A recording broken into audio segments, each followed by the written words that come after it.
The voice cut across the security checkpoint like a blade meant to draw blood. "Sir, I need to see your invitation. Now."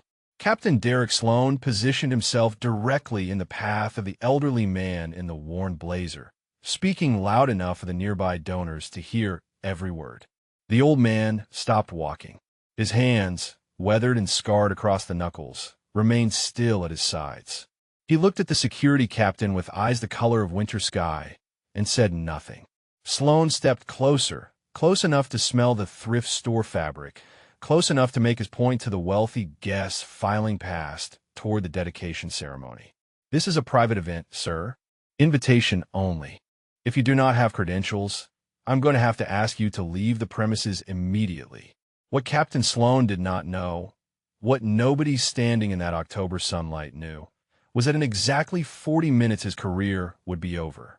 His knees would buckle, his voice would break, and he would be begging forgiveness from the man whose name was mounted in bronze letters on the building behind them. The old man reached into the pocket of his blazer, a garment that hung loose on his gaunt frame, and found nothing to produce. He had no invitation. He had not asked for one. He had simply taken the bus across town to stand before a wall with 7 names carved into stone, names he had whispered every morning for 30 years, names that belonged to men who died while he lived.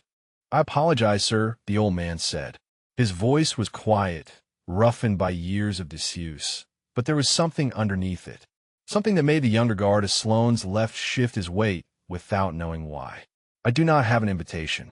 I was hoping I might be permitted to view the memorial wall after the ceremony concludes." Sloan's lips curled.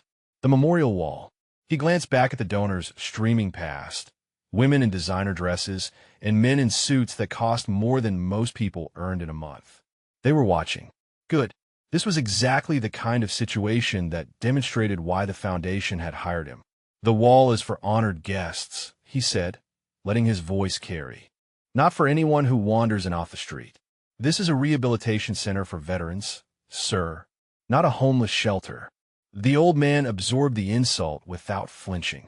His posture remained straight, shoulders back, weight balanced evenly on both feet. There was a stillness to him that seemed out of place, a precision in the way he held himself that contradicted everything about his appearance. "Yes, sir," he said. "I understand. Might I wait here until the ceremony is finished? I will not disturb anyone." A woman in pearls and a cream-colored jacket paused nearby, watching the exchange with the expression of someone observing an inconvenience being handled. Sloan noticed her attention and straightened his own posture, performing his authority for the audience that mattered. "Sir, I'm going to be direct with you." He stepped closer still, crowding the old man's space. "You're making our guests uncomfortable. Your presence here is inappropriate. I need you to leave now, or I'll be forced to contact the police." The old man did not step back. He did not raise his voice or clench his fists. He simply stood there, absorbing the public humiliation with a dignity that seemed to cost him nothing. Under his threadbare shirt, a chain glinted. Dog tags. Sloan's eyes narrowed. He had seen 100 men like this, drifters who bought military surplus and manufactured service records for sympathy and handouts. The tags confirmed his suspicion. Stolen valor. A fraud. "Those dog tags," Sloan said, pointing. "Where did you get them? You know, it is a federal offense to impersonate military personnel, right? If those are not legitimately yours, you're looking at serious legal trouble on top of trespassing." The old man's hand moved slowly to his chest, fingers touching the worn metal through his shirt. The gesture was protective, almost tender, the way a man might touch a photograph of someone he had lost. "These are not for showing, sir," he said quietly. Sloan smiled, the expression of a man who believed he had caught his prey in a lie. That is exactly what someone would say if they had something to hide. He reached for his radio, keying the channel. "I need 2 additional officers at Checkpoint 3. We have a possible vagrant situation, possibly stolen valor, requesting assistance for removal." The old man watched the security captain make his call, and something flickered behind his eyes. Not anger, not fear, something older and heavier, the weight of 30 years pressing down on a single moment. Around them, donors continued filing past, some averting their eyes, others watching with the detached curiosity of people observing a problem that would soon be solved by someone else. A young man with a camera and a press badge lingered at the edge of the checkpoint, filming quietly, not yet understanding what he was capturing.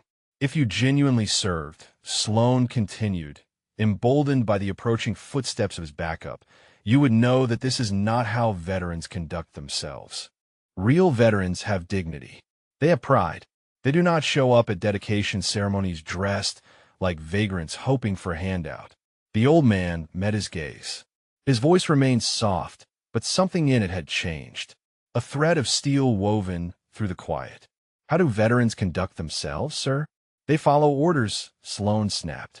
They respect authority, and they do not waste the time of people who are actually trying to honor their sacrifice. He gestured broadly toward the gleaming building behind him, toward the bronze letters spelling out Thornbury Veterans Rehabilitation Center above the entrance. This facility exists because of real heroes, not men who buy dog tags at surplus stores and pretend. The old man looked past Sloan's shoulder, past the security checkpoint and the milling donors, past all of it, toward the building with his name on it. His name that nobody here would recognize because he had made certain of that. He had given away everything, every dollar, every patent, every chance at recognition, because the money was never his. It belonged to the 7 men whose names he carried in a leather journal against his heart. It belonged to the brothers he could not save. I understand, sir, he said finally. I will wait here. I will not cause any trouble. I simply want to see the wall. 2 more guards arrived, flanking the old man on either side. Sloan straightened his shoulders, satisfied with the show of force, pleased with how cleanly he was handling the situation. The donors would see. The Foundation leadership would hear. Captain Derek Sloan ran a tight operation. But what Captain Sloan could not see, what his expensive training had never taught him to recognize, was that the man standing patiently before him had walked through the gates of hell itself and come back carrying brothers on his shoulders. And the name on those dog tags, worn smooth by 30 years of grief, was the same name mounted in bronze letters on the building he had built with everything he had. 6 hours earlier, before the sun had risen over the city, Ezekiel Thornbury sat on the edge of his bed in a 1-room apartment that cost $400 a month. The walls were bare except for a single photograph thumbtacked above the radiator. A woman with dark hair and laughing eyes, frozen forever at 43, the age she was when the cancer took her. Miriam. He said her name every morning before he said any other word. It was the only prayer he knew anymore. He reached for the leather journal on his nightstand, the spine cracked and soft from 3 decades of daily handling. The pages inside were filled with his handwriting, but he only ever read from one. 7 names arranged in a column, written in ink that had faded but never disappeared. Corporal James Whitfield, Sergião Eduardo Santos, Staff Sergeant Michael Carey, Specialist Thomas Brennan, Sergeant First Class David Okoro, Sergeant Paul Yamamoto, Private First Class William Chun. He spoke each name aloud, the same way he had spoken them every morning since October of 1993. The ritual took less than a minute. It was the most important minute of his day. The photograph of Miriam watched him as he dressed. He pulled on khaki pants with frayed hems, a white shirt that had yellowed slightly at the collar, and the blazer she had bought him 11 years ago. It no longer fit. He had lost 30 pounds since her death, the grief hollowing him out from the inside, but he wore it anyway because her hands had touched it, because she had laughed when she bought it, teasing him that he would grow into it, not knowing that he would shrink instead. On the small table by the window sat a newspaper clipping he had cut out 3 days earlier. The headline read, "Anonymous Donors Gift Opens Doors for Struggling Veterans." Below, it was a photograph of the building he had paid for, the building with his name on it, the building he had never set foot inside. Today was the dedication ceremony. Today the memorial wall would be unveiled, and carved into that wall would be 7 names he had carried alone for 30 years. He did not want recognition. He did not want thanks or applause or his photograph in the paper. He wanted only to stand before that wall and press his palm against the stone and tell them he had kept his promise. that he had taken the money, every dollar that had come from the patents, from the equipment he had designed to keep soldiers alive, and he had given it away. All of it, because the money was never his. It belonged to the men who used that equipment. It belonged to the men who bled. The bus ride took 40 minutes. He sat in the back, watching the city pass through windows smeared with grime, and he thought about the day everything changed. Mogadishu, October 3rd, 1993. They were supposed to extract a CIA asset embedded with a warlord's militia. Simple in, simple out. For hours maximum. It lasted 15. By the time the sun set, 7 of his men were dead, and he was carrying a young lieutenant with shrapnel in both legs through 3 miles of hostile territory. He remembered her voice in his ear, weak and fading. "Leave me, Sergeant. That is an order." And he remembered his own voice, steady despite the blood soaking through his uniform. "With respect, ma'am, I do not take orders from dead people. And you're not dying today." She lived. Beatrice Huang lived because he refused to leave her behind. But 7 others did not, and he had spent every day since trying to make it mean something. The bus stopped 2 blocks from the rehabilitation center. He stepped off into the October morning, the air crisp and clean, the leaves turning gold on the trees lining the street. The building rose before him, red brick and glass, warm and welcoming, designed to heal rather than intimidate. He had approved the architectural plans himself, working through lawyers who never knew his face, insisting on windows in every room because broken men needed to see the sky. He walked toward the entrance, joining the stream of donors and dignitaries arriving for the ceremony. He did not belong among them. His blazer was 20 years out of fashion. His shoes were held together by careful polishing over cracked leather. But he had built this place with everything he had, and today he would see the wall. The security checkpoint appeared ahead, and he slowed his pace. Uniformed guards checking invitations, waving through the wealthy and well-connected. He had no invitation. He had not thought to request one. The building bore his name, but no one here would recognize the face that went with it. He had made certain of that.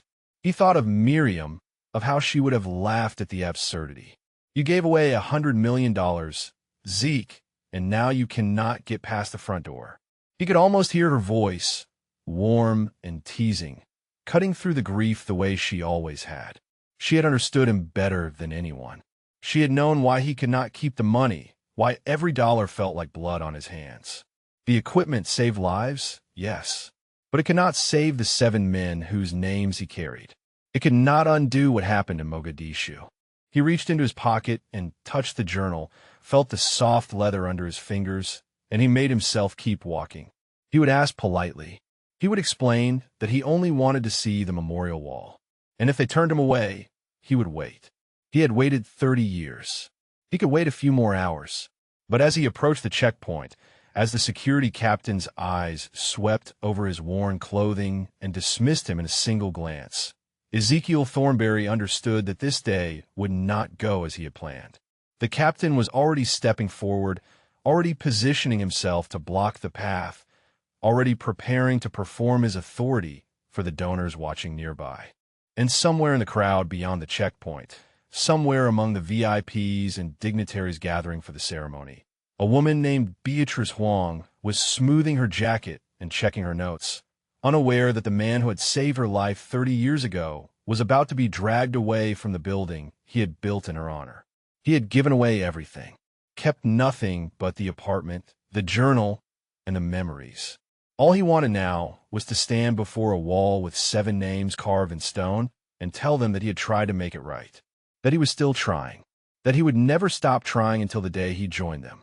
The 2 guards who arrived at Captain Sloan's call were younger than him by a decade, their uniforms crisp and their faces eager to prove themselves. They flanked the old man without touching him, creating a wall of authority meant to intimidate. Sloan watched the donors streaming past, noting their approving glances, the subtle nods that confirmed he was handling this correctly. A vagrant at a dedication ceremony. A potential stolen valor case. This was exactly the kind of threat he had been hired to neutralize. "Sir," he said, letting his voice carry across the checkpoint, I'm going to give you one more opportunity to leave peacefully. If you refuse, I will have no choice but to detain you until the police arrive. The choice is yours." The old man stood motionless between the guards. His eyes had drifted past Sloane's shoulder to the building beyond, to the bronze letters spelling out a name he had signed on legal documents 100 times, but never spoken aloud in public. "I understand, sir," he said. His voice remained quiet, controlled, carrying an undertone that the younger guards sensed even if they could not name it. "I would like to wait here until the ceremony is over. I will not enter the restricted area. I simply want to see the memorial wall when it becomes accessible." Sloane stepped closer, close enough to smell the age on the old man's blazer, close enough to make his point. "This is not a negotiation." He turned slightly, ensuring the woman in pearls could hear every word. "People like you do not belong at events like this. You are an embarrassment to the veterans this facility was built to honor. Real veterans earn their place." They did not beg for scraps at the door. Something shifted in the old man's posture. It was subtle, barely perceptible, a straightening of the spine that erased years from his bearing. The guards on either side felt it before they understood it, an instinctive recognition of something dangerous wrapped in fragile packaging. But the old man's voice remained soft when he spoke. "I'm not begging, sir. I'm asking." A murmur rippled through the nearby donors. The young man with the press badge had moved closer, his camera capturing everything, though he still did not understand what he was filming. Near the VIP entrance, a woman in her late 50s paused mid-conversation, her attention drawn by the commotion at the checkpoint. Colonel Beatrice Huang had spent 30 years climbing the ranks of the United States Army, and she had learned to trust the instincts that had kept her alive through Somalia and 3 deployments after. Something about the old man's bearing triggered those instincts now, something familiar that she could not yet place. Sloane noticed none of this. His focus had narrowed to the confrontation before him, to the performance he was delivering for the donors who mattered. He reached out and gripped the old man's arm, fingers closing around the worn fabric of the blazer sleeve. "I said leave." His voice had risen, theatrical in its authority. "Do not make me drag you out of here like the vagrant you are." The grip on his arm did not make the old man flinch. He had endured worse. He had endured rifle butts and shrapnel and the weight of dying men across his shoulders. But the word vagrant landed differently, cutting through defenses he had built over decades. He thought of the 7 names in his journal.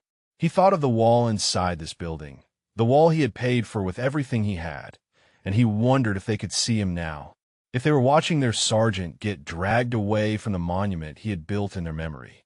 The blazer sleeve shifted under Sloane's grip, fabric riding up to expose the old man's forearm. Weathered skin, tendons visible beneath, and something else. The edge of a tattoo, partially hidden by grime and years of sun damage. An arrowhead, the tip of something larger. Sloane's eyes caught the marking. His suspicion deepened. Another piece of stolen valor, probably. A fake insignia purchased online to complete the costume. He pulled harder on the arm, deliberately exposing more of the tattoo. "What is this? Some kind of special forces fantasy?" He laughed, playing to the donors nearby. "Let me guess. You were a Navy SEAL too, and a Green Beret, and probably saved the president personally." The old man did not respond to the mockery. His eyes had found Colonel Huang in the crowd, though he did not yet recognize her. 30 years had changed them both.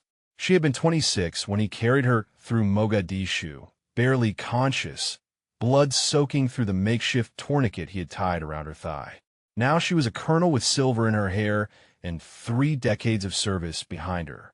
But something in her bearing called to him across the distance, something that felt like memory.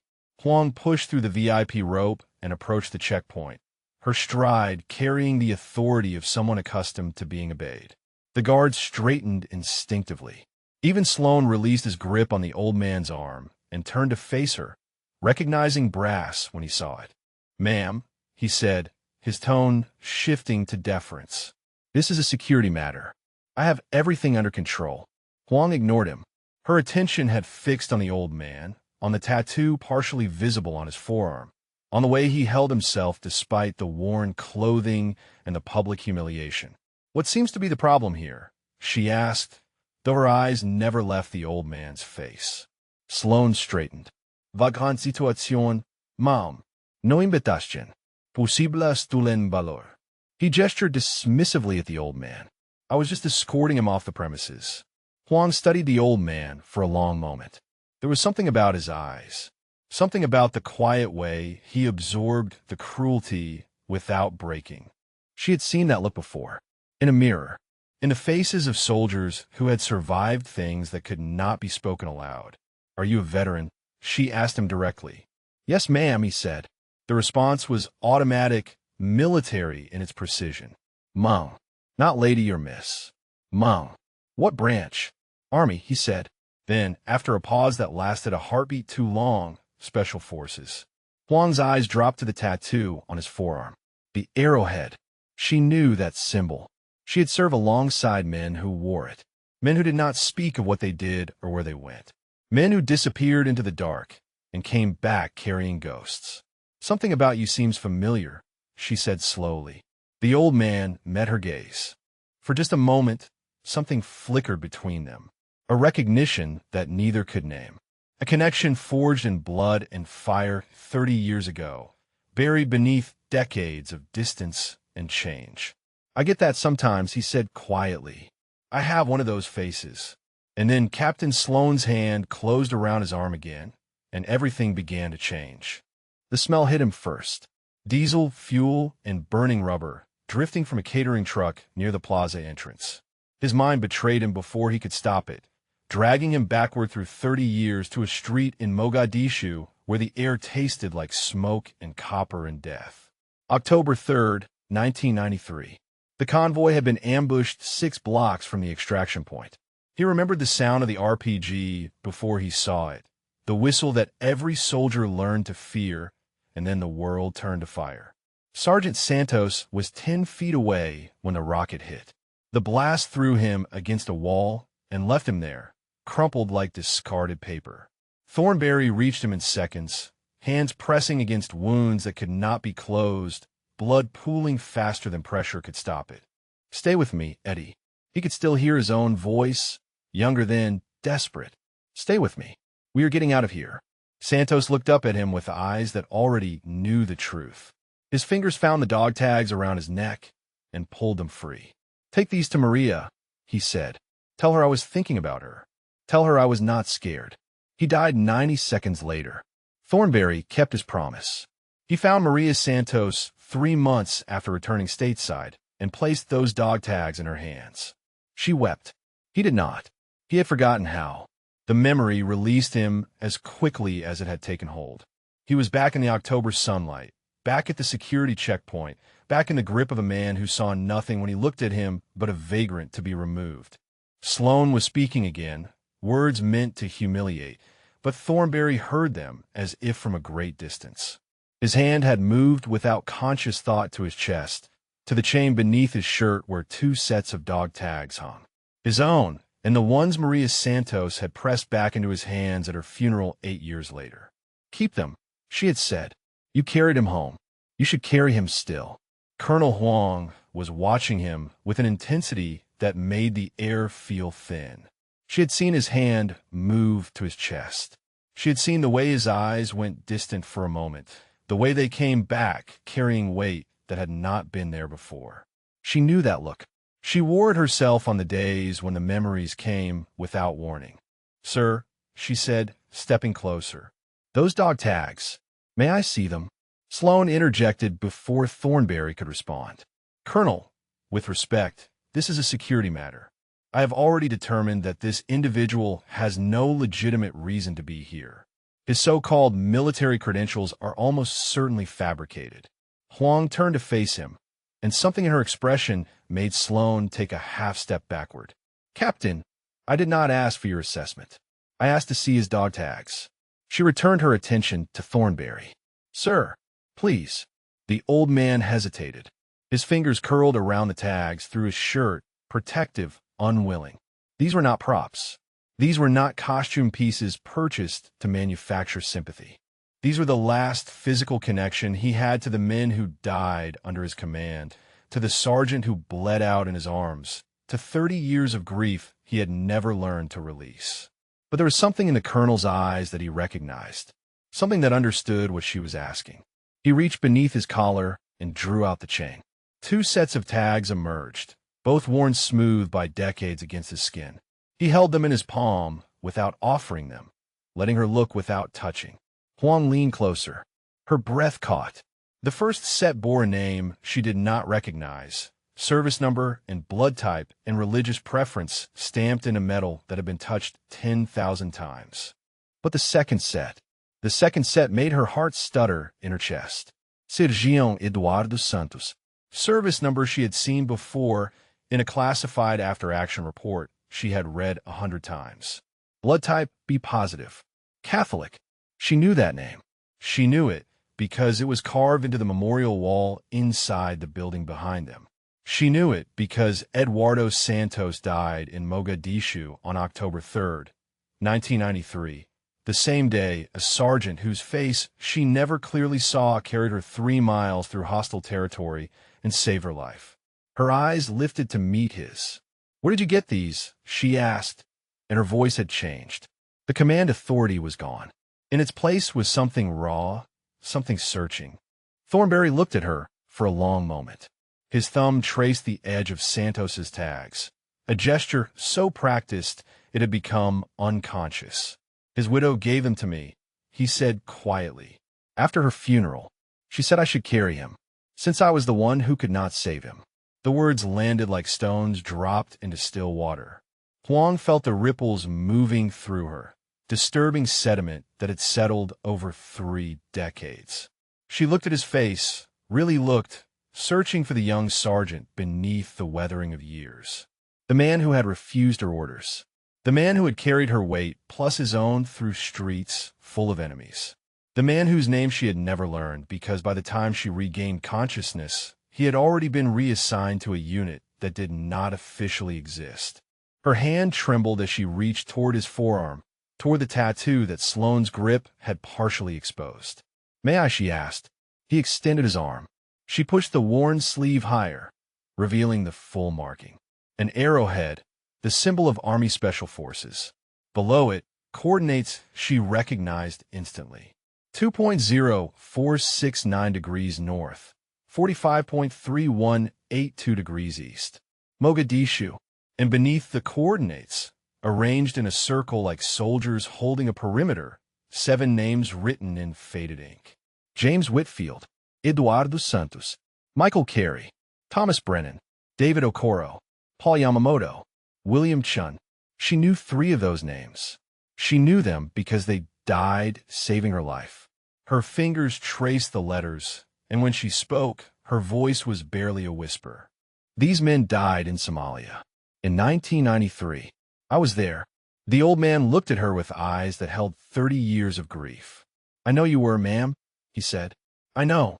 The crowd had begun to gather around the checkpoint, donors and dignitaries drawn by the tension they could feel but not yet understand.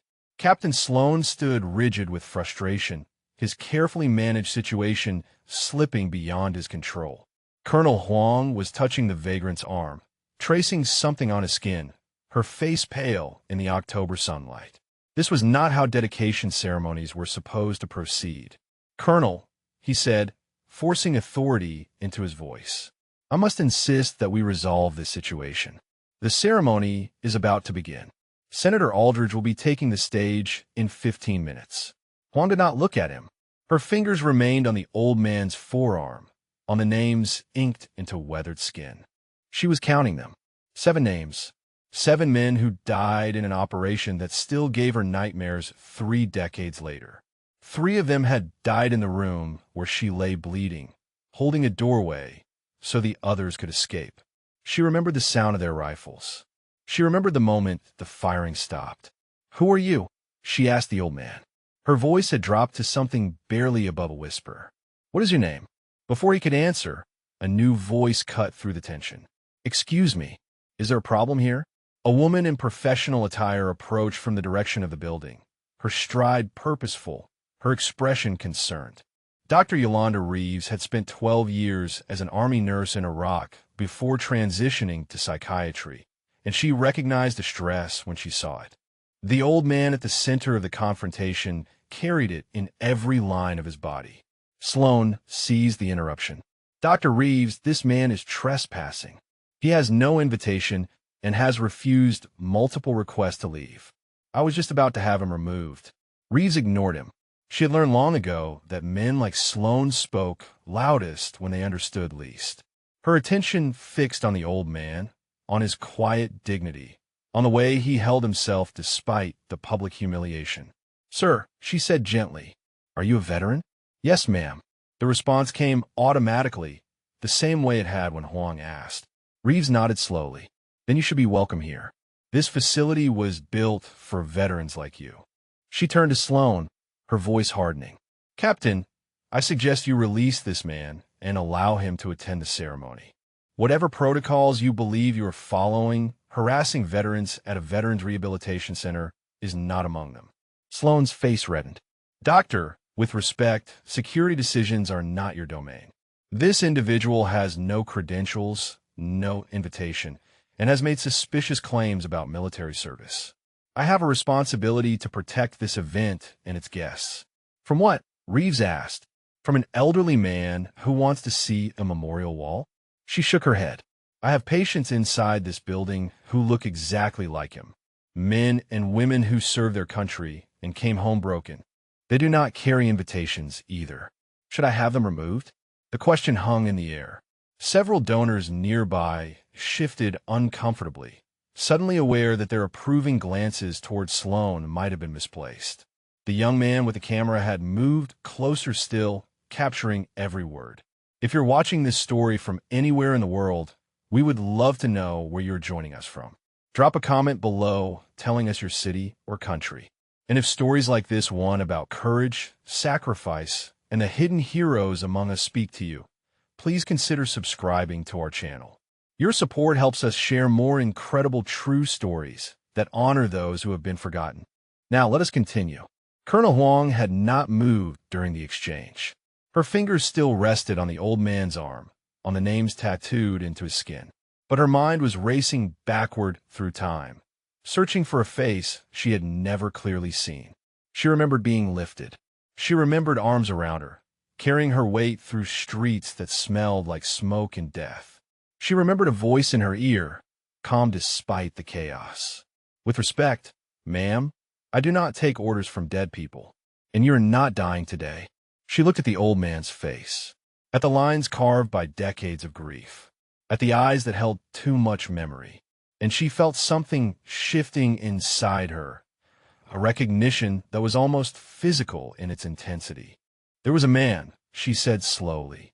Her voice had gone strange, distant, as if she were speaking from somewhere far away. "In Mogadishu, a sergeant. He carried me 3 miles after I was hit. I never saw his face clearly. I was in and out of consciousness. By the time I recovered enough to ask, he was gone, reassigned to a unit that did not exist on paper." The old man said nothing. His arm remained extended, her fingers still touching the names of the dead. "I searched for him," Huang continued, "for years. I wanted to thank him. I wanted to know who he was. But every record was classified. Every request was denied." She paused, her breath catching. "All I had was a memory, a voice telling me I was not going to die, and a glimpse of a tattoo on his arm. Names. 7 names arranged in a circle."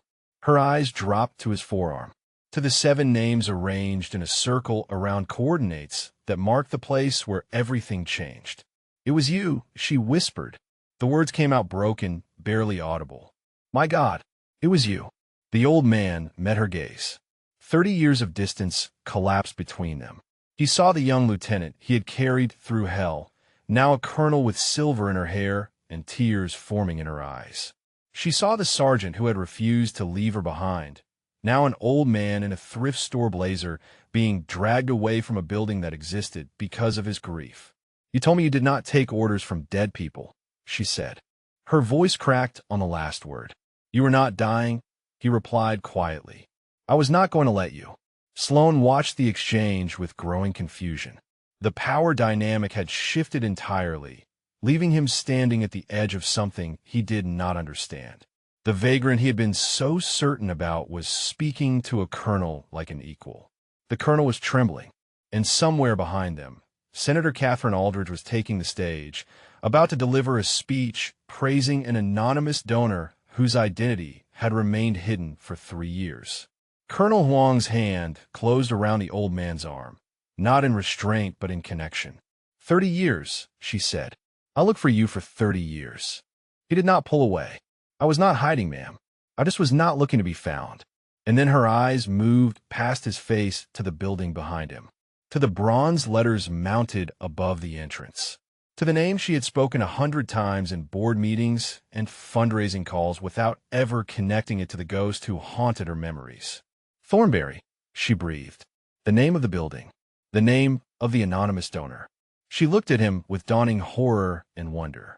That is you. You funded all of this. He did not deny it. He simply stood there, arm extended, 7 names visible on his skin, while the truth settled over them like falling leaves. The name hung between them like smoke from a distant fire. Thornbury. Colonel Huang stared at the old man, as if seeing him for the first time, her mind racing to connect pieces that had never fit together before. For 3 years, she had served as director of the Thornbury Veterans Rehabilitation Foundation. For 3 years, she had spoken the name at conferences and fundraisers and board meetings, praising the anonymous benefactor whose generosity had made everything possible. And for 3 years, she had never once imagined that the name belonged to the ghost she had been searching for since Mogadishu. You gave everything, she said. Her voice was barely steady. The patents, the equipment designs, all of it. You gave it all away. The old man did not look at the building bearing his name. He looked at her, at the young lieutenant who had survived because he refused to leave her behind.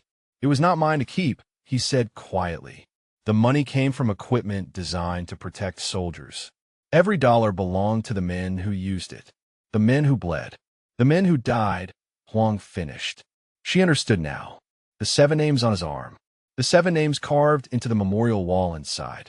He had built this entire facility as a monument to the brothers he could not save. He had emptied himself of everything he had, and then he had tried to slip in the back door without anyone knowing. Sloan stood frozen at the edge of the conversation, his certainty crumbling with every word he overheard. The vagrant he had been so eager to remove was speaking about patents and equipment designs. The colonel who outranked him by a decade was trembling. Nothing about this situation matched the script he had written in his head. A murmur rippled through the gathered crowd. The young cameraman had captured everything, his lens fixed on the old man's face, on the colonel's tears, on the bronze letters spelling Thornbury above the entrance. He did not yet understand what he was filming, but he knew it was something significant. The footage would go viral within hours. By tomorrow, the whole country would know. From a stage at the center of the plaza, Senator Catherine Aldridge's voice carried across the assembly. We gather today to dedicate this remarkable facility, she announced, her prepared remarks scrolling on the teleprompter before her. Made possible by an anonymous donor whose extraordinary generosity has given hope to thousands of struggling veterans. Though we do not know this benefactor's identity, we know their heart. We know their commitment to those who served. Huang turned toward the stage, then back to the old man. She has been trying to find you for 3 years, she said. The senator. She chairs the Veterans Affairs Committee. She has made it her personal mission to identify and thank the donor. She looked at him with something between wonder and grief. You were never going to tell anyone, were you? You were going to stand at the back and watch and leave without saying a word. The old man's jaw tightened. I did not come for recognition, ma'am. I came to see the wall, to stand before their names. Their names, Huang repeated. The 7 men. He nodded slowly. I read them every morning. From a journal I have carried for 30 years. He reached into his jacket and withdrew the leather book, soft with age, pages worn thin from daily handling. I made them a promise, that I would not forget, that I would make it mean something. He looked at the building, at the name he had never wanted displayed. This was the only thing I could think to do. Dr. Reeves had moved closer during the exchange, listening with the trained ear of someone who understood trauma.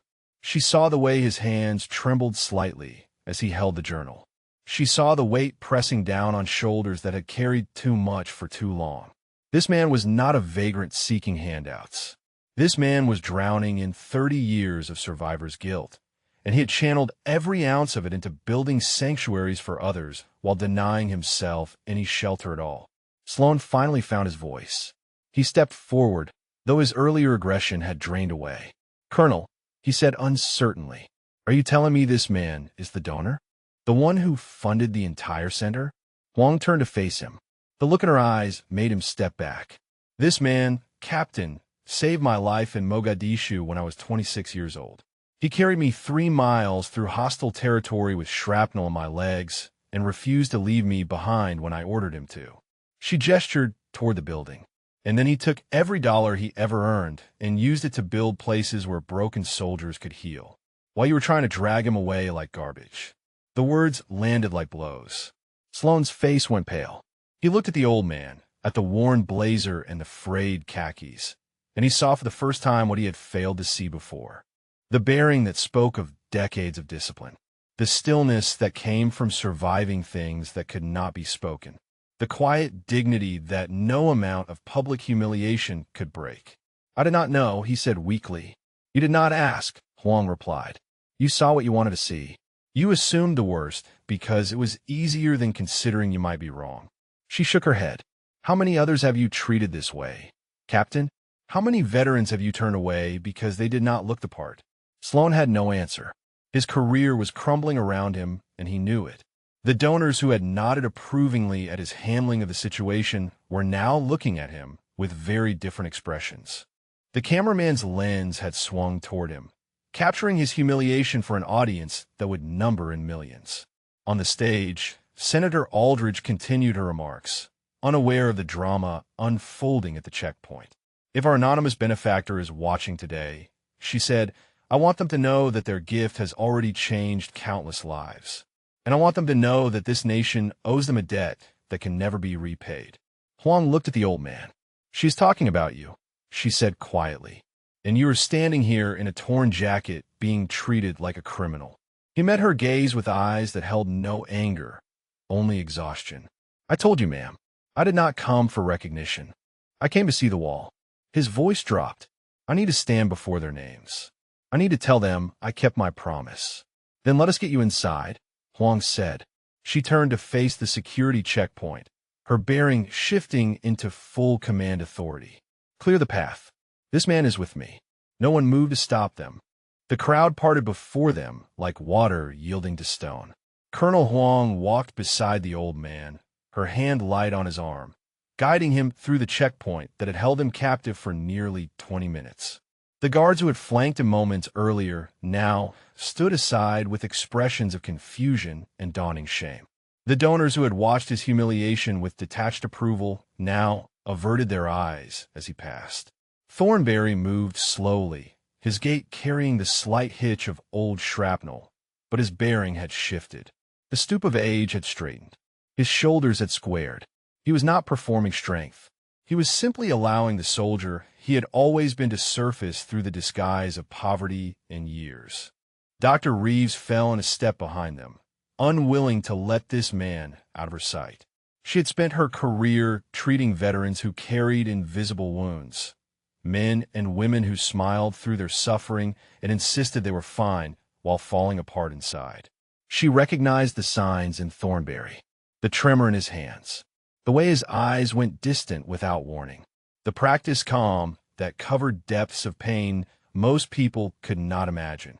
This man needed help he would never ask for, and she was already calculating how to offer it without driving him away. They approached the building entrance, the bronze letters of his name growing larger with every step. Thornberry did not look up at them. He kept his eyes fixed on the glass doors ahead, on the memorial wall visible through the entrance, on the destination he had traveled across the city to reach. Huang glanced at his profile. "Why did you never tell anyone?" she asked quietly. "You could have had recognition, ceremonies, your name in the papers. Why hide?" He was silent for a long moment, his thumb tracing the edge of the leather journal in his pocket. "Because it was never about me," he said finally.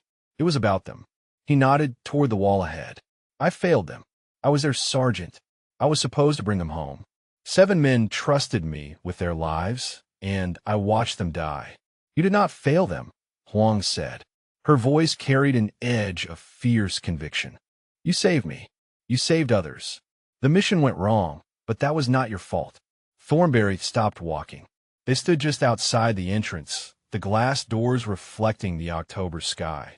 He turned to look at her, and for the first time she saw the full weight of what he carried. Sergeant Santos died in my arms, he said. He gave me his dog tags and asked me to tell his wife he was not scared. His voice did not waver, but something in his eyes cracked. Specialist Brennan was 20 years old. He had a daughter he had never met. She was born 3 days after we deployed. He looked at the building, at his name mounted above the doors. I cannot save them, so I built this instead. I took every dollar, and I tried to save the ones who came after. Huang felt tears slipping down her cheeks. She did not wipe them away. She had carried her own guilt for 30 years, the weight of surviving when others did not. She understood what he was describing in a way that few others could. You have been carrying this alone, she said, for 3 decades. It was mine to carry, he replied simply. No, she shook her head. That is not how this works. You do not get to save people and then disappear. You do not get to build monuments to the dead and refuse to let anyone help you live. He looked at her with something that might have been surprise. No one had spoken to him this way in years. Miriam had before the cancer took her. She had pushed him, challenged him, refused to let him retreat into the fortress of his grief. But Miriam was gone, and after she died, there had been no one left to push. I do not need help, he said. The words were automatic, a defense mechanism polished by decades of use. Reeves stepped forward. With respect, sir, she said gently. That is exactly what someone who needs help would say. She met his eyes without flinching. I'm a chief psychiatrist here. I have worked with hundreds of veterans who carried what you are carrying. Survivor's guilt. Complicated grief. The weight of believing you failed men who trusted you. Her voice softened. You built this place for them. Let it do something for you. Thornberry said nothing. He stood between the 2 women, the colonel who owed him her life and the doctor who saw through his defenses, and for a moment he looked very old and very tired. Behind them, Senator Aldridge's voice continued to carry across the plaza. This facility represents the best of what we can be, she was saying. A nation that does not forget those who served. A nation that provides healing when healing is needed. Huang touched his arm. Come inside, she said.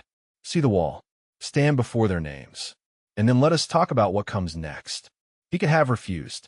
He could have turned and walked away, disappeared back into the city, returned to his $400 apartment and his morning ritual of reading names that no one else remembered. He had done it before. He had spent 30 years practicing the art of disappearing. But something held him in place. The weight of Huang's hand on his arm.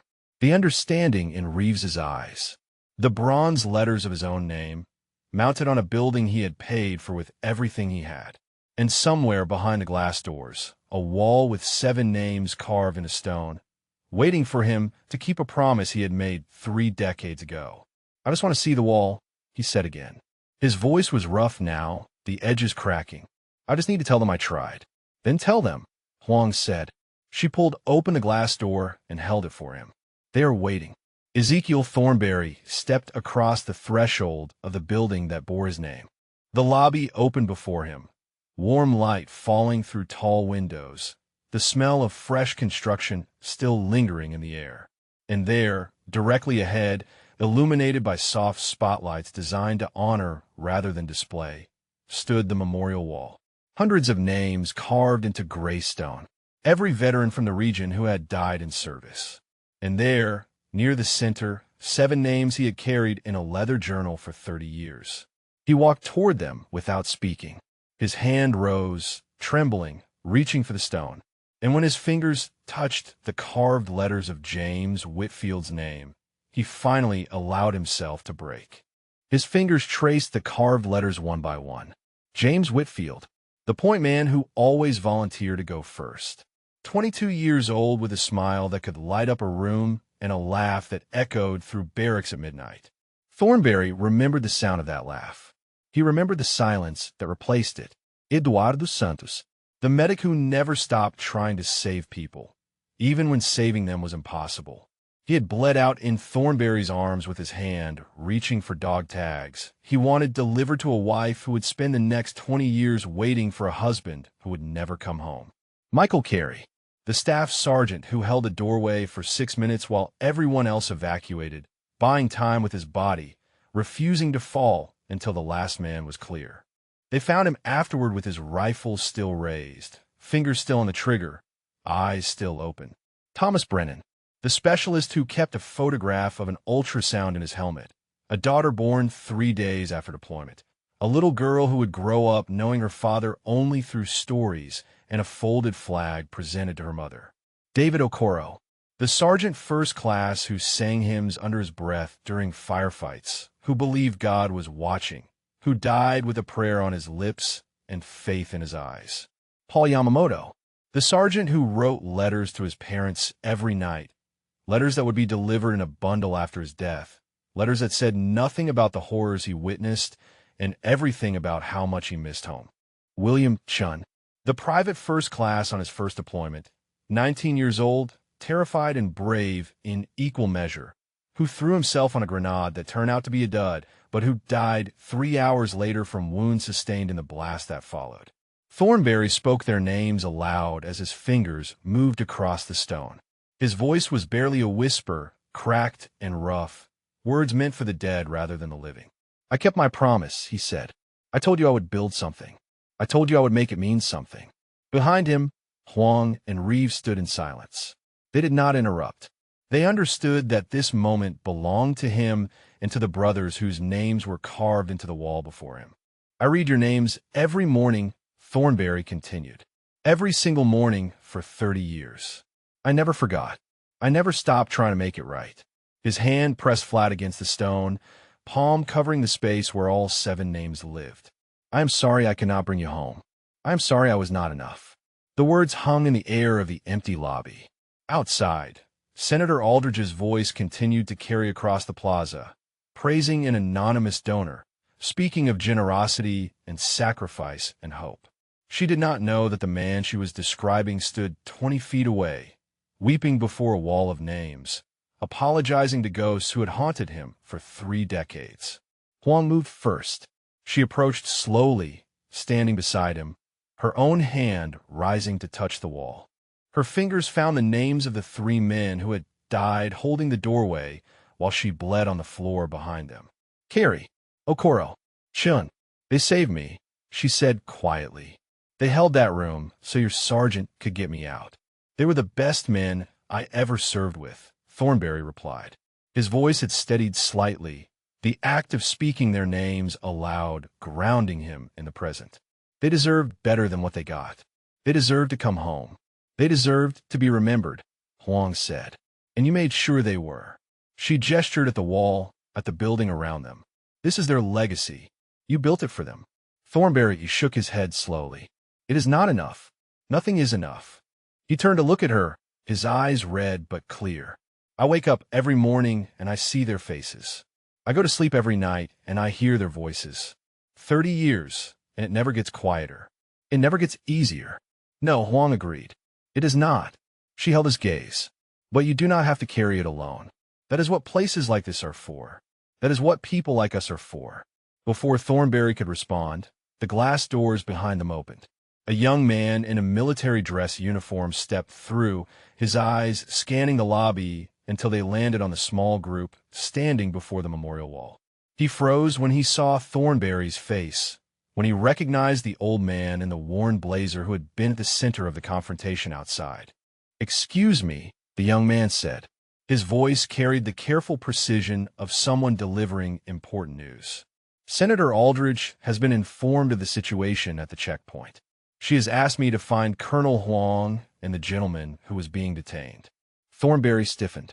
He had not wanted attention. He had not wanted recognition.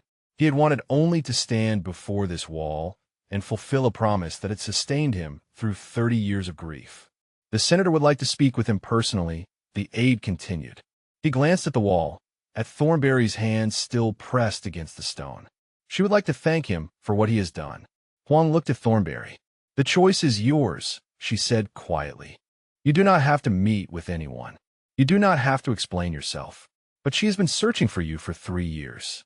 She believes the donor who built this place deserves recognition. I do not want recognition, Thornberry said. The words were automatic, reflexive, the same defense he had used for decades. I know, Huang replied, but maybe it is not about what you want. She nodded toward the wall, toward the 7 names carved into stone.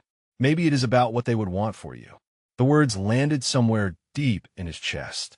He thought of Santos, who had spent his last breath asking that his wife know he was not scared. He thought of Brennan, who had carried a photograph of a daughter he would never meet. He thought of all 7 men who had trusted him with their lives, who had followed him into hell, who had died believing their sergeant would find a way to make it mean something. Would they want him to hide forever? Would they want him to refuse recognition while drowning in guilt they never asked him to carry? He did not know. He had never let himself ask. His hand fell from the wall. He turned to face the aide, his bearings straightening, the soldier rising through the disguise of poverty and years. Tell the senator I will speak with her, he said. His voice was steady now, carrying an authority that made the young man straighten instinctively. But I am not leaving this building until I have finished what I came here to do. Of course, sir, the aide said. He paused, looking at the old man with new eyes. Sir, if I may ask, the name on the building, is that really you? Thornberry did not answer. He turned back to the wall, to the 7 names he had carried for 30 years, and he pressed his palm against the stone one more time. Still here, brothers, he whispered, still trying. Senator Catherine Aldridge had spent 40 years in public service learning to read rooms and recognize moments.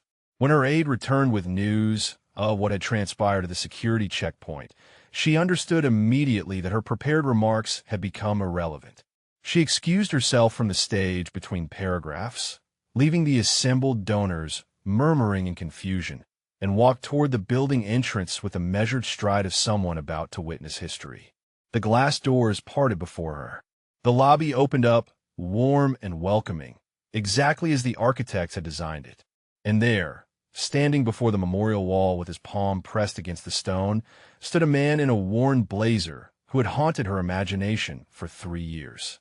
She had pictured the anonymous donor 1,000 times. She had imagined a wealthy businessman with political connections, or a tech entrepreneur seeking tax advantages, or perhaps a grieving family channeling inheritance into legacy. She had never imagined this. An elderly man with threadbare clothes and trembling hands, weeping before a wall of names, speaking to the dead in whispers she could not quite hear. Colonel Huang stepped forward to meet her. Senator, she said quietly, allow me to introduce Command Sergeant Major Ezekiel Thornberry. Retired. Special Forces, then Delta. She paused, her voice catching, and the sole benefactor of the Thornberry Veterans Rehabilitation Foundation. Aldridge stopped walking. Her eyes moved from Huang's face to the old man's back, to the bronze letters visible through the window, behind her spelling out the name she had spoken in fundraising speeches and press conferences for 3 years.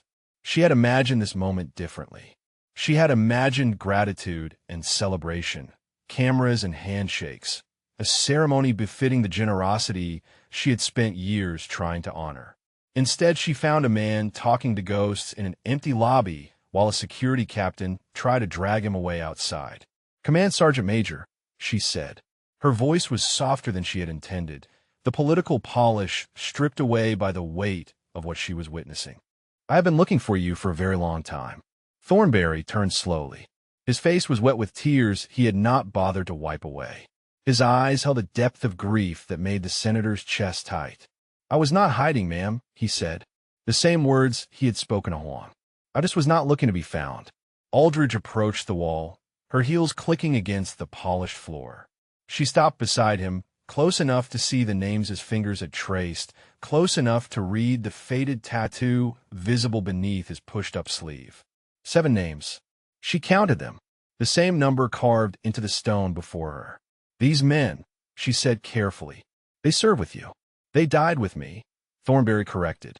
His voice was steady now, the tears drying on weathered cheeks. October 3rd, 1993. Mogadishu. We went in to extract an asset, and everything went wrong. His hand rose to touch the wall again, fingers resting on the name at the top of the list. Corporal Whitfield was 22. He had a girl back home he was going to marry. Sergeant Santos had a wife who waited 20 years for him to come through the door. He moved through the names one by one, reciting details that no official record contained. The hymns Okoro sang, the letters Yamamoto wrote, the photograph Brennan kept in his helmet. These were not statistics or casualties or line items in an after-action report. These were men he had loved and lost and carried with him every day since. Aldridge listened without interrupting. She had heard countless testimonials from veterans over her decades in the Senate. She had attended hundreds of memorial services and spoken at dozens of dedications. But she had never heard anything like this. The precision of his memory, the weight of his grief, the way he spoke their names like prayers. When he finished, silence filled the lobby. Outside, the crowd had begun to realize something significant was happening inside. Faces pressed against the glass doors, watching, waiting. The cameraman Marcus Webb had positioned himself at the entrance, his lens capturing everything it could see. You gave away everything, Aldridge finally said. Every patent, every dollar. Why? Thornberry looked at her with eyes that had seen things she could never imagine. Because the money was not mine, he said simply. It came from equipment I designed. Equipment meant to keep soldiers alive. He shook his head slowly. I cannot keep them alive, but I could use what I earned to help the ones who came after. The senator felt tears forming in her own eyes. She had spent her career fighting for veterans, battling budgets and bureaucracy to secure funding for programs that never seemed to have enough. And here was a man who had simply given everything he had without asking for recognition, without seeking credit, without wanting anything in return except the chance to stand before a wall and speak to the dead. You could have had ceremonies, she said. Honors. Your name in every newspaper in the country. I did not want ceremonies, Thornberry replied. I wanted them to come home. His voice cracked on the last word. When I could not give them that, I tried to give them this instead. Huang stepped forward. Senator, she said, there's more you should know. She gestured toward the entrance, toward the crowd gathering outside. The man your security captain was trying to remove from the premises is a Silver Star recipient. Legion of Merit. Bronze Star with Valor Device. Purple Heart. She paused, letting the weight of each decoration settle. He carried me 3 miles through Mogadishu with shrapnel in my legs. He refused to leave me behind when I ordered him to. And then he spent the next 30 years trying to save every veteran he could not save that day. Aldridge turned to look at the crowd outside. Donors in expensive clothing. Military officers in dress uniforms. Politicians who had come to attach their names to a popular cause. And somewhere among them, a security captain whose career had just ended because he could not see past a worn blazer and frayed khakis. She made a decision. Command Sergeant Major, she said, her voice carrying the authority of her office. Would you allow me to introduce you to the people outside? They came here to honor an anonymous donor. I think they deserve to meet the man behind the gift. Thornberry was quiet for a long moment. His eyes moved to the wall, to the 7 names carved in stone. He thought of what Huang had said. Maybe it is not about what you want. Maybe it is about what they would want for you. Santos would have told him to stop hiding. Whitfield would have laughed and pushed him toward the door. Brennan would have said his daughter deserved to know that good men still existed in the world. All right, Thornberry said finally. His voice was rough but steady. But I am not giving a speech. I am not a politician. Aldridge smiled through her tears. No, she agreed. You're something much better. She took his arm gently, the way she might have taken her own father's arm, and together they walked toward the glass doors where 200 people waited to meet a ghost. The glass doors opened, and the October sunlight fell across his face like a blessing he had not asked for. 200 people stood in the plaza, their attention fixed on the entrance where Senator Aldridge emerged with an elderly man in a worn blazer on her arm. The murmuring stopped. The crowd went still. Even the breeze seemed to pause, holding its breath for what was about to unfold. Aldridge led him to the stage, her hand steady on his arm, guiding him up the 3 steps to the podium where she had stood minutes earlier praising an anonymous donor. The microphone waited. The cameras watched. And Ezekiel Thornberry stood before an audience for the first time in 30 years, wearing clothes from a thrift store and carrying dog tags that belonged to a dead man. "Ladies and gentlemen," Aldridge said, her voice carrying across the plaza, "I told you that our anonymous benefactor's identity remained a mystery. I told you that we did not know who had given so generously to build this facility." She paused, turning to look at the man beside her. "I was wrong." The crowd leaned forward collectively, sensing the weight of the moment. "This is Command Sergeant Major Ezekiel Thornberry, United States Army, retired." Aldridge's voice was thick with emotion she did not try to hide. "Special Forces, Delta Force, Silver Star recipient, Legion of Merit, Bronze Star with Valor Device, Purple Heart." She turned to face the audience fully. "And the sole benefactor of the Thornberry Veterans Rehabilitation Foundation. Every dollar that built this facility came from this man. Every program we offer exists because of his generosity.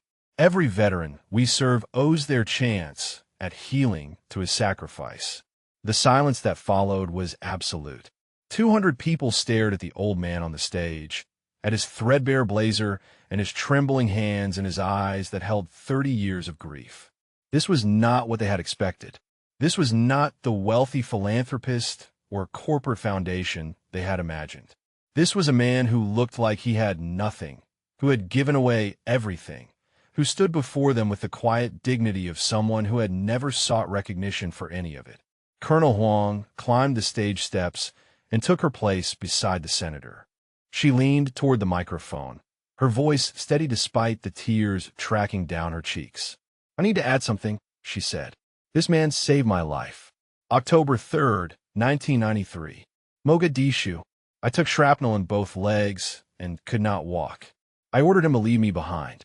She looked at Thornberry with an expression that held 3 decades of gratitude. "He refused. He carried me 3 miles through hostile territory while enemy fire struck the walls around us. He would not let me die." A sound moved through the crowd. Not words, but something deeper. An exhalation of recognition, of understanding, of shame for assumptions made and judgments rendered. Huang continued.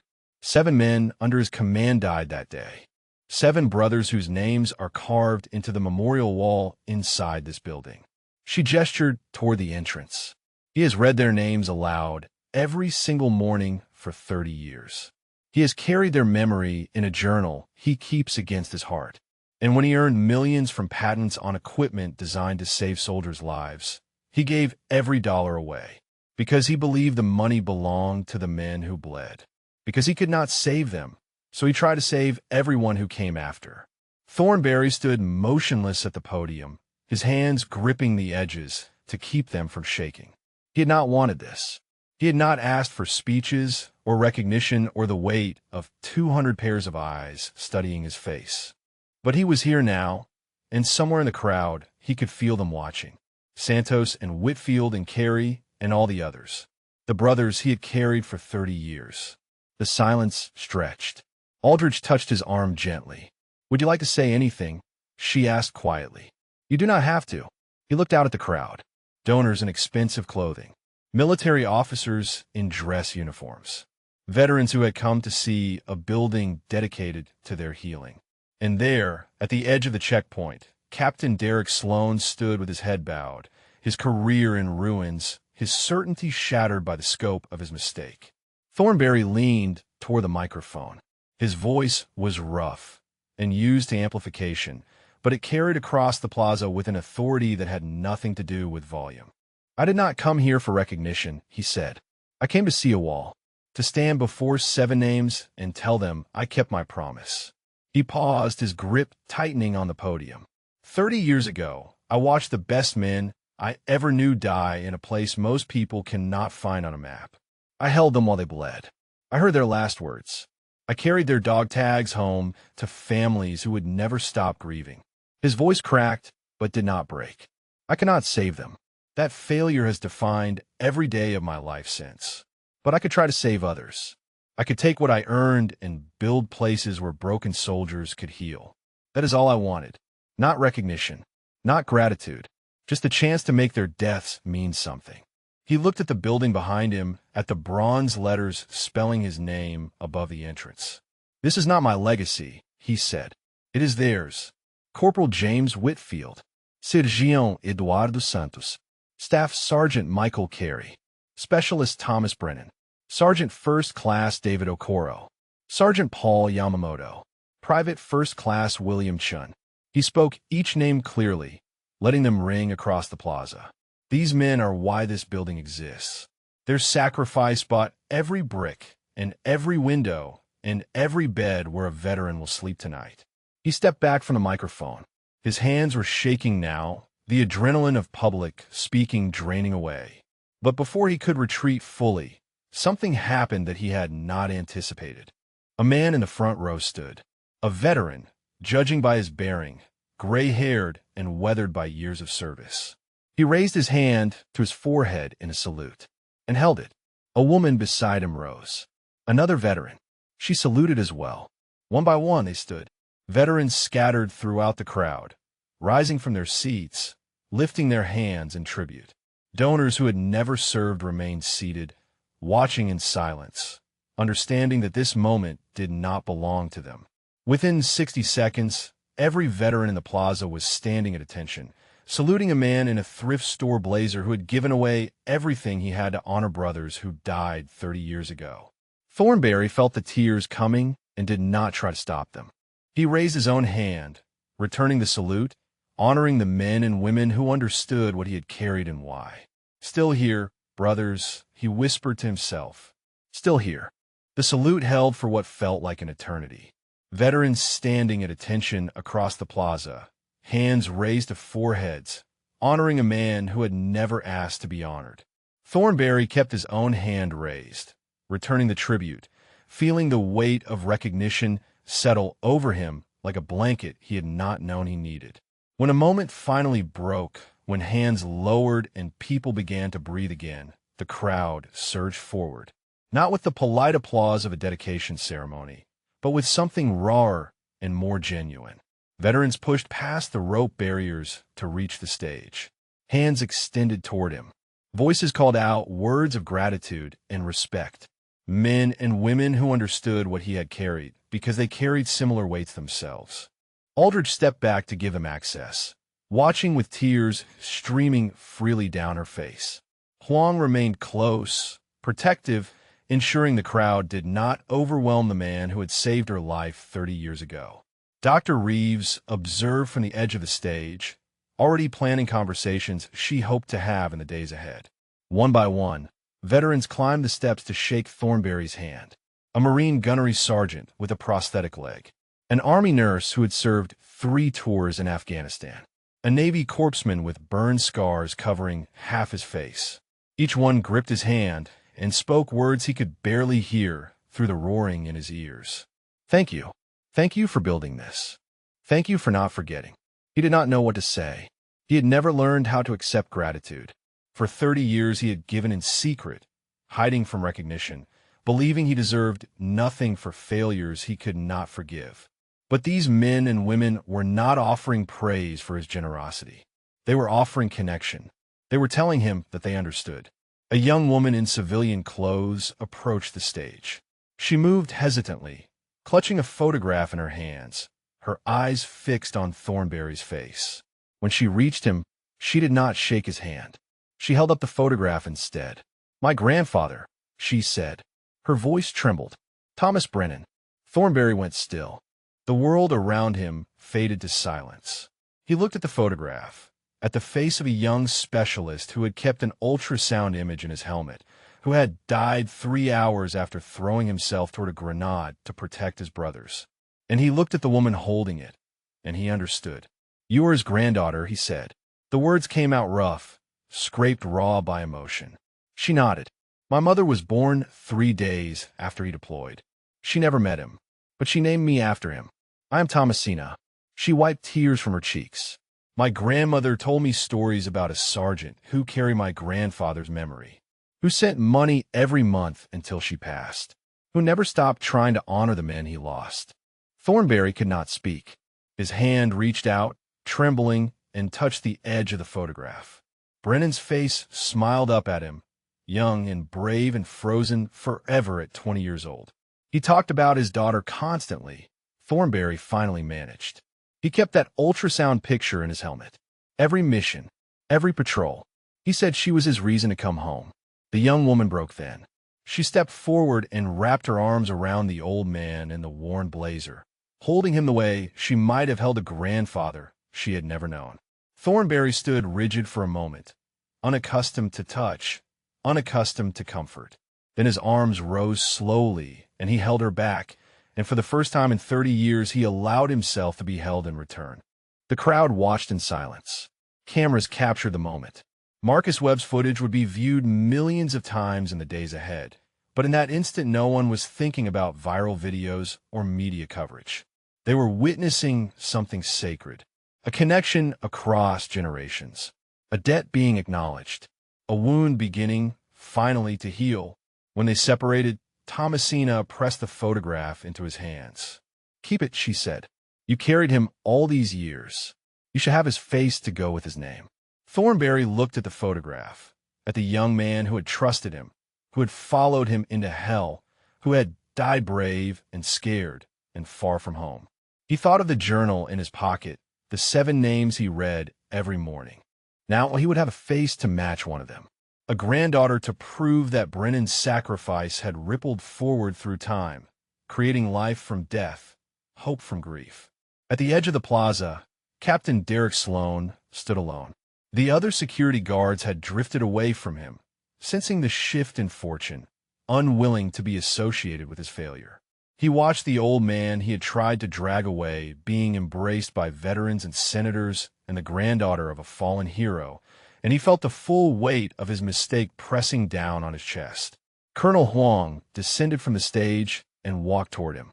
Her stride carried the same authority it had carried in Mogadishu, in boardrooms, in every moment of her 30-year career. Sloan straightened instinctively, muscle memory responding to brass even as his career crumbled around him. "Captain," Huang said. Her voice was quiet but carried clearly. "You are relieved of duty effective immediately. You will surrender your credentials and leave the premises. There will be a formal review of your conduct."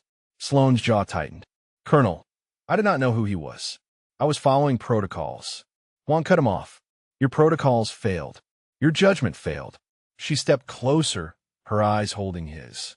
"That man gave away $100 million to build this facility. He gave away everything he had because he believed broken soldiers deserved a chance to heal. And you try to drag him away like garbage because his jacket was worn and his shoes were old." Sloan had nothing to say. Every excuse died on his tongue. But Huang was not finished. "The worst part," she continued, "is that he would have let you. He would have walked away without a word. He would have disappeared back into whatever quiet life he has built for himself, and you would never have known what you cost this ceremony, what you cost yourself." She shook her head slowly. "You judged a man by his appearance and decided he had no value. That is not a security failure, Captain. That is a moral failure." She turned and walked back toward the stage, leaving Sloan standing alone at the edge of the plaza. He watched her go. He watched the crowd surrounding Thornberry, the hands reaching out to touch him, the faces wet with tears.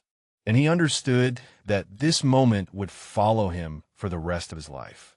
That every time he closed his eyes, he would see the old man's quiet dignity, the patience that never broke, the eyes that held 30 years of grief and asked for nothing but the chance to see a wall. He had been given a chance to show compassion, and he had chosen contempt instead. That choice had cost him everything. Sloan removed his credentials from his belt.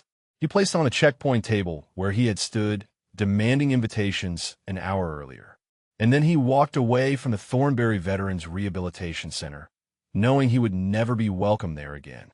6 months later, the morning light fell through tall windows onto the memorial wall where 7 names waited for their daily visitor. Ezekiel Thornberry stood before the stone as he did every Tuesday and Thursday now, his hand resting on the carved letters, his voice soft as he spoke to brothers who had been gone for 30 years. Whitfield, we got another kid into the job training program yesterday. Army mechanic. Lost his leg in Kandahar. Thought nobody would hire him. He starts at the auto shop on Monday. Thornberry's thumb traced the familiar grooves of the name. You would have liked him, Jimmy. He laughs the way you used to. He moved to the next name. Santos, Maria's granddaughter called last week. She finished nursing school. Top of her class. She said to tell you she's going to take care of soldiers the way you did. His voice caught slightly. She has your eyes, Eddie. I see you every time I look at her.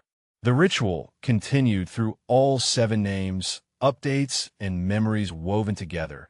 A conversation with the dead that had transformed over the past 6 months from penance into something closer to peace. He still carried the journal. He still read their names every morning in his small apartment. But the weight had shifted.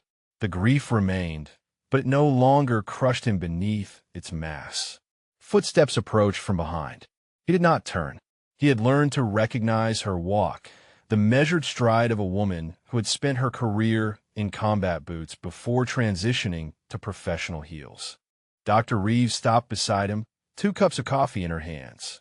She offered one without speaking. He accepted it without looking away from the wall. They stood together in comfortable silence, the kind that developed between people who had moved past the need for constant words. Over the past 6 months, Reeves had become something Thornberry had not expected and had not known he needed. Not a therapist, though she had that training. Not a handler, though she coordinated his growing involvement with the center's programs. Something simpler and more valuable. A friend. The group is gathering in room 12, she said eventually. Whenever you are ready. He nodded slowly, his hand falling from the wall. The group. 12 veterans who met twice a week to talk about things they could not say anywhere else. Survivor's guilt. Complicated grief. The weight of carrying names that no one else remembered.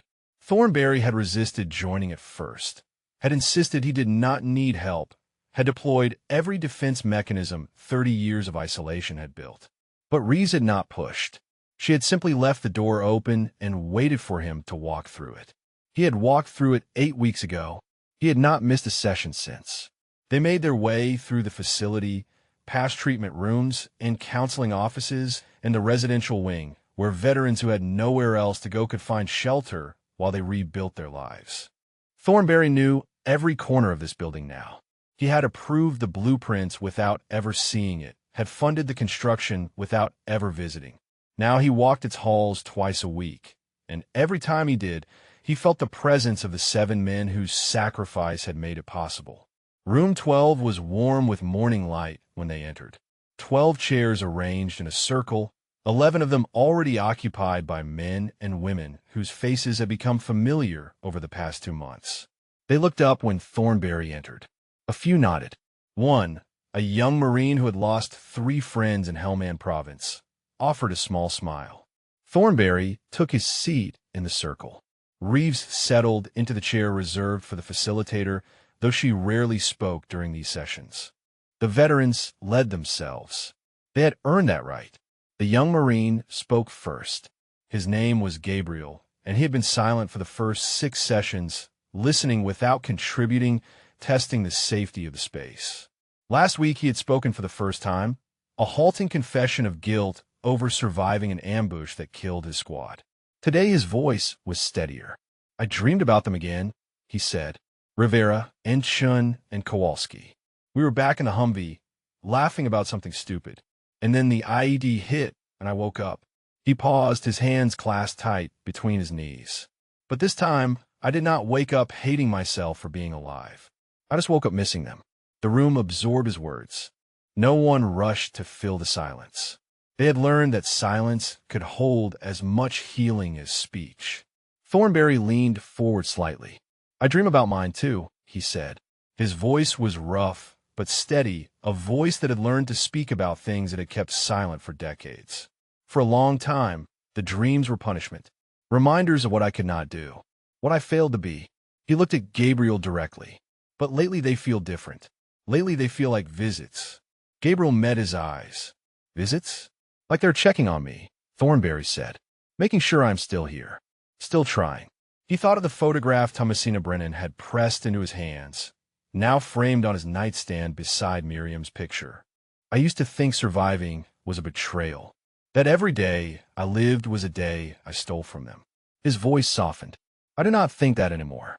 The session continued for another hour. Other voices joined the conversation, sharing burdens they had carried alone for too long. A Navy pilot who had ejected while her weapons officer burned. An Army medic who could not save a child in Fallujah. A National Guard sergeant who came home to find his marriage destroyed and his children afraid of him. Each story different. Each weight familiar. When the session ended, Thornberry remained in his chair while the others filed out. Reeves waited with him, patient as always, understanding that some transitions took time. Miriam would have liked you, he said finally. The word surprised him. He rarely spoke of his wife, even now. She used to push me the way you do, refused to let me disappear into myself. Reeves smiled gently. She sounded like a wise woman. She was, Thornberry agreed. He rose slowly, his joints protesting the movement, his body reminding him of battles fought long ago. She told me once that the bravest thing a soldier can do is ask for help. I did not understand what she meant. He looked at Reeves, at the room where 12 broken people were learning to carry their weights together. I think I understand now. They walked out of the room together, into the hallway where sunlight poured through windows he had insisted upon, where veterans moved between sessions with faces that held pain, but also hope. He had built this place for the 7 men whose names were carved into the wall. But somewhere along the way, it had become something more. A place where the living could learn to live again. Where survival was not betrayal, but responsibility. Where asking for help was not weakness, but the first step toward strength. If this story moved you, if it reminded you that second chances are possible and that heroes walk among us unrecognized every day, please subscribe to our channel. And tell us in the comments, who is the quiet hero in your life? The person whose sacrifices go unseen, whose strength goes unacknowledged. Sometimes the greatest warriors are not the ones in uniform. Sometimes they are the ones who keep showing up, keep trying, keep carrying weights that nobody else can see. Thank you for watching. Thornberry stopped at the memorial wall one last time before leaving. His hand found the familiar names, fingers tracing letters worn smooth by countless touches over the past 6 months. Still here, brothers, he whispered, still trying. But for the first time in 30 years, the words did not feel like an apology. They felt like a promise kept, a mission continued, a life finally being lived in honor of the ones who could not live their own. He turned from the wall and walked toward the exit, toward the October sunlight, toward whatever remained of a life he had almost let grief destroy. Behind him, 7 names watched from a stone, and if the dead could smile, they were smiling now.